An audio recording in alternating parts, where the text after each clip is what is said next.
Hello everyone, welcome you all in this session. Myself, Assistant Professor Ripa Gupta from LJ School of Law. Today I'm going to discuss on the subject of administrative law, in which I'm going to discuss three topics. That one is the reason of growth of administrative law, second is rule of law, and third is separation of power. So first we'll discuss the reason of growth of administrative law. So why administrative law has been increased in last from 19th century. So it is a reason why, because states has take responsibilities on them. If we see in the ancient times, states were following this laissez-faire state where they have a least interference in the trade or in the public affairs. So state has very least interferences because of that we have seen a repercussion like that the poor become more poor and rich become more richer. So there was no generalization of economy.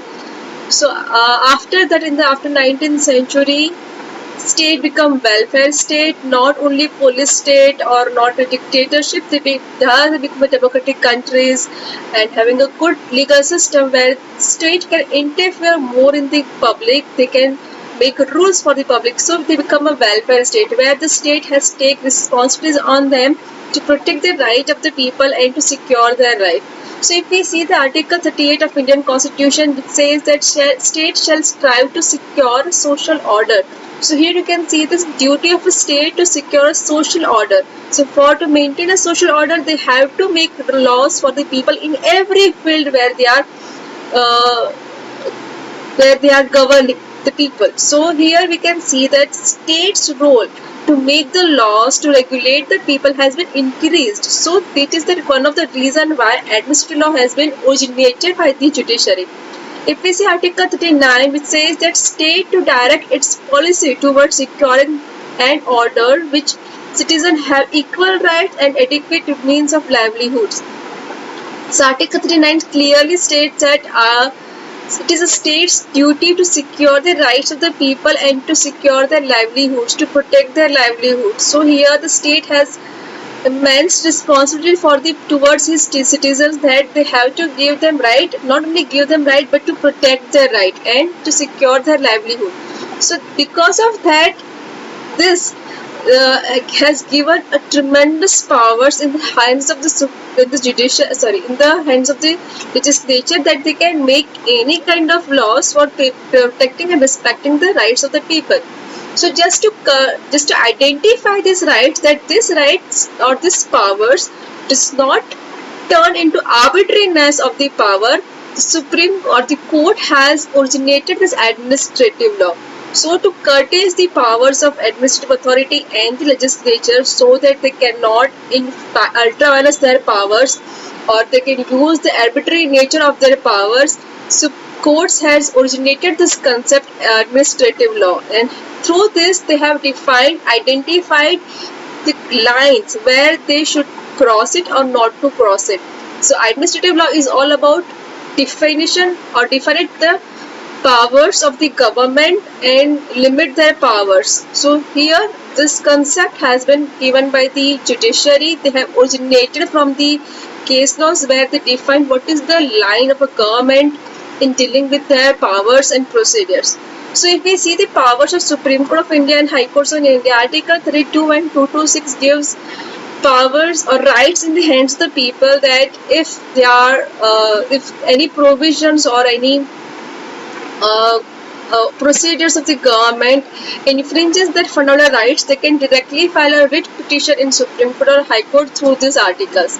Apart from that, Article 13, which defines that any section, any provision, any ordinance, any custom, any notification from the government which infringes the fundamental rights of the people can be declared void by Supreme Court of India. And last, Article 300, which raises tortious liability against the government, where union government and state government against you can file a case against torts if their employees or if they are for any under tortious liability.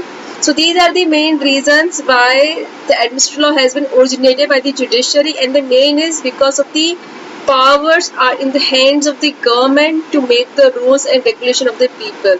So this is the main reason why the judiciary has to propound this theory that is called administrative law. Second concept is rule of law. So the doctrine of rule of law was originated by the England. It is there in the British Constitution. So in general sense, rule of law means supremacy of law. That it says that no one is above law. Every person, be it any post, they are below the law. All persons are equal in the eyes of law. Even it will not consider what the income, your monetary income, or status in the society. Everyone will be under law. That is a rule of law. It is a simple concept that everyone is under the roof of law, which is defined by the land of the law. So according to A.V. Dicey, it says that the rule of law means absence of arbitrary power. So it says that any country who follows rule of law, it term that the government will not use its arbitrary power, because everyone will be under the law. Even the government will have to follow the law. So they says that is arbitrariness in the power, which is an absence of arbitrariness in power. Second, it ensures equality before law and equal protection of law of all the people. So every citizen has a right, equality before law, they can have equal protection of law. And third is primacy of the individual rights. So the last one says that rule of law clearly sets out that this government should make such a law that they secure the protection of the rights of the people. They should strive to balance inner rights and duties, and they should protect the people's right and to secure their livelihood. That is rule of law, that by giving them rights, states should not use their arbitrary powers in making rules and regulation, and their rules and regulations such a nature that they should protect the rights of the people. That is the basic concept of rule of law. So if we see the rule of law in the Indian Constitution, in India, the Constitution of India is a land, it's a basic law of the land, and every law derived from the Constitution. And the preamble of the Constitution sets out the basic principles of rule of law. It says that we the people of India lives in democratic countries. We follow secularism, sovereignty, equality, justice, fraternity, which are the basic principles of rule of law. We follow equality and justice. So here we are giving equal protection and equal protection of rights to the people.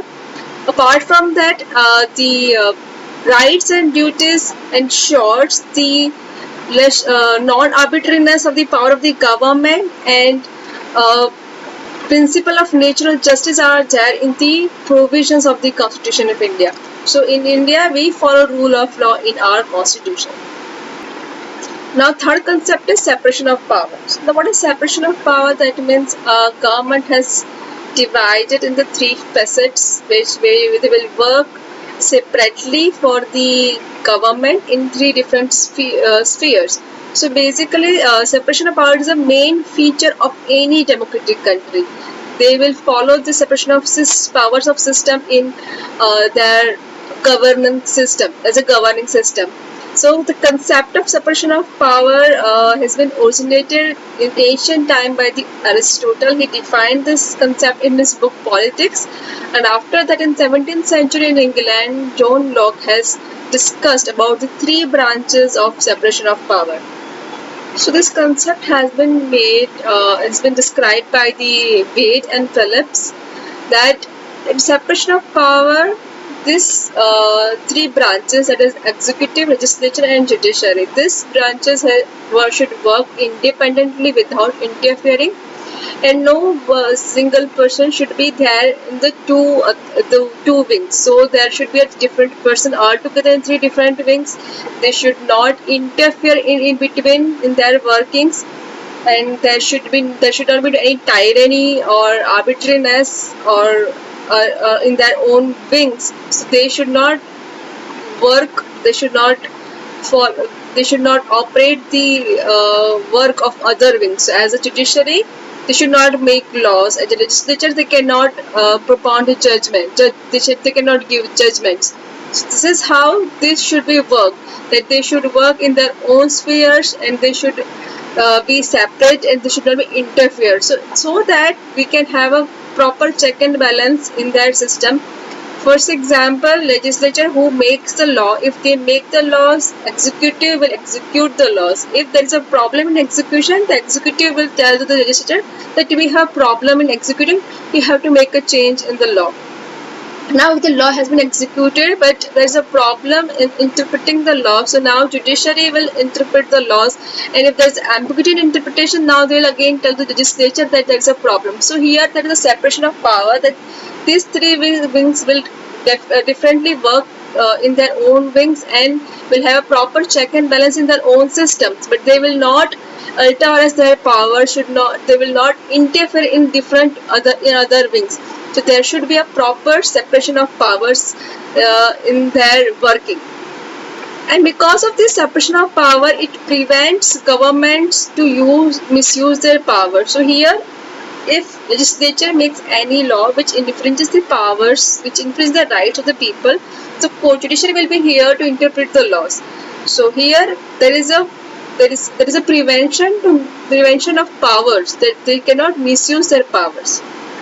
So basically, separation of powers increase the transparency in the government, how these main three wings works in their own independent wings, and there is a proper check and balance in their own working, so that if executives are arbitrary in their power, judiciary again will control them.